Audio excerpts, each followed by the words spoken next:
Hello world, it's me Doji. Okay, ngayon pag-aaralan naman natin is ikatlo na to sa string method using Java ha. So pag-aaralan natin yung sinatawag na dot character at. Okay? Dot character at. Ano ibig sabihin nitong character at? Okay, meron tayong mahalagang bagay na dapat maintindihan. Kaya kung mapapansin niyo sa thumbnail, ilalagay ko na rin doon yung tinatawag natin na indexing. So sa baba ko kalala, index. Ayan, index. So sinabi nating indexing, ito yung position. Okay? Minsan sa programming ang tawag namin dito, ganito kami magbilang or count. Yung count natin or position. Okay? Ngayon, pag nagbibilang tayo, yung position natin, nagsisimula yon sa, di ba, yung normal na tao. Di ba, hindi tayo normal. Pag normal na tao, 1, 2, 3, ganon. Pero sa atin, bilang programmer, yung 0, it counts. Di ba? Counts. Digit pa rin yan. Though wala siyang value. Pero, meron siyang, ang tawag doon. Nakalimutan ko ng tawag doon. It counts. 0, 1, 2, 3. Yan tayo nagsisimula magbilang. Okay? Sa 0. Yung mga normal, sa 1. Yung mga abnormal, sa 0. Sa 0 tayo, guys. Okay? Ang tawag dyan, index or position. So, mamaya, maintindihan ninyo yan. May kinalaman kasi yan dito sa dot character at. Okay? So, ano ba ginagawa ng character at? So, si character at, guys, ang ginagawa niya is it returns position of the character. Bibigay niya sa'yo kung ano yung current position. Kumbaga, ang tinatawag natin nga is index. Ano yung index position or location ng isang character. Okay? Sa madaling sabi, pag ginamit natin yung character at, ibibigay niya sa'yo yung exact location or position or index nung isang character kung saan siya nakalagay. Para mas makita natin ng malinaw, simulan na natin. Guys, sa tingin ninyo, deserve ba ng channel na to na mas-subscribe? If oo, sana mag-subscribe kayo sa amin kasi almost 70% ng mga nanonood sa channel na to is hindi nakasubscribe. So malaking tulong po sa amin kapag ka nag-subscribe kayo kasi nabuboost yung aming motivation na magpatuloy sa paggawa ng mga tutorial videos. Yun lang guys, subscribe and like the video. Thank you so much. Balik na tayo sa tutorial. Example, meron na naman akong string dito. Word. Ayan, word lang word. Tapos, ang word na ilalagay ko is excited. Sabihin natin excited yung word na gagamitin ko, okay? And then, pagkatapos ko i-declare yung excited na character, gusto ko maalala ninyo yung sinasabi ko na index. Ayan, comment na lang tayo dito para hindi sumama sa code. Index. Ano yung index? Yun yung paraan natin ng pagbibilang, okay? Kunyari, si letter E. Ano siya? Anong number si letter E? Siya ba yung number 1? Hindi. Diba? Kahit siya yung una, hindi siya yung 1. Siya yung 0. Bakit? Kasi programmer tayo. Pag nagbibilang tayo, nagsisimula tayo sa 0. Okay?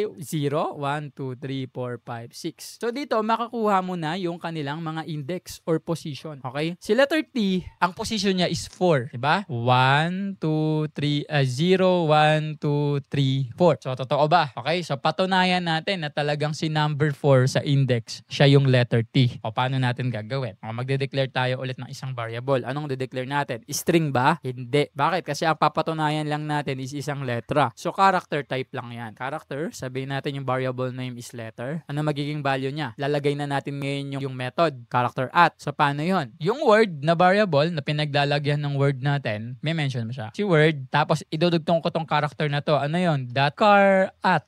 Kumbaga, ilocate mo tong index na to. Tapos, end of the statement. Ipalocate natin yung number 4. Okay? So, pag nilagay mo dyan yung 4 sa loob ng parentheses, ano kaya sa tingin mo yung i-display ng system out natin? So, i-copy natin yung letter na variable. Yun ang i-print natin. Pag nirun ko to, syempre magdi-display to guys. Itong expression na to. Ano kaya sa tingin mo yung magiging sagot? Kapag ka dun sa variable na word, kukunin natin yung index position or yung character at index 4 or position 4. Ano makukuha natin? Diba ang makukuha natin yung letter T kasi siya yung pang number 4 sa index. Sige nga, patunayan natin, i-run natin. O, i-run natin. Ayan guys, nakuha ninyo. Lumabas yung letter T. Diba? Kasi sa indexing, siya yung pang number 4. Naintindihan namin yung struggle watching videos. Alam namin na mahirap yung mag-backward and forward. Tapos ipopost mo pa kapag kailangan mong kopyahin yung code. Kaya naman guys, gumawa kami ng PDF notes kung saan doon namin nilagay yung mga topic, yung mga code example, yung mga explanations. So ang masasabi ko lang guys is mas advanced pa yon kumpara sa mga topic natin dito. And soon enough, maglalagay kami doon sa PDF ng mga link ng mga unlisted videos. Pag sinabi nating unlisted videos guys, ito yung mga tutorial na hindi namin pinpublic. You can only access them kapag ka meron kang link. So if you're interested guys, andyan yung link sa baba. And if you're going to ask me, is it worth it? Of course, it's worth it. Balik na tayo sa tutorials. Ngayon, pag kinuha natin yung number 1, yan yung X. Yung 0, yung E.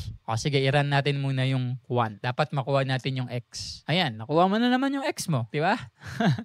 Ngayon, pagka yung 0 naman yung pinrint natin or kinaracter at natin, makukuha natin yung unang letra which is letter E. So, yan ginagamit yung ating .character at pangkuha ng letra based on the index or position. Pero lang talaga siya kasimple. Pwedeng maisip ninyo na ba't kailangan ko papag-aralan yan, but in programming, whether you like or not guys, madadaanan nyo yan at kakailanganin nyo yan. Kaya mahalaga na matutunan natin kasi isa to sa mga principles. Okay? So, I hope may natutunan kayo guys. And gusto ko lang din kayong i-remind guys kung meron kayong natututunan, please wag kayong mag-thank you sa akin or wag kayong magsabi na thank you idol. Ayoko nang ganun guys. Pinakamaganda guys is mag-comment na lang kayo ng salamat sa Diyos or thank God. Kasi gusto ko kayong i-remind na kung mayroon man tayo naiintindihan, kung mayroon tayong nauunawaan or karunungan or kaalaman, lagi natin tatandaan na yung karunungan, yung unawa at yung kaalaman, yun ay galing sa Diyos. Okay? So, yun lang naman yung gusto kong i-remind sa inyo. And then again, I hope may natutunan kayo. And if you do guys, please don't forget to subscribe. Thank you so much. See you on my next tutorial.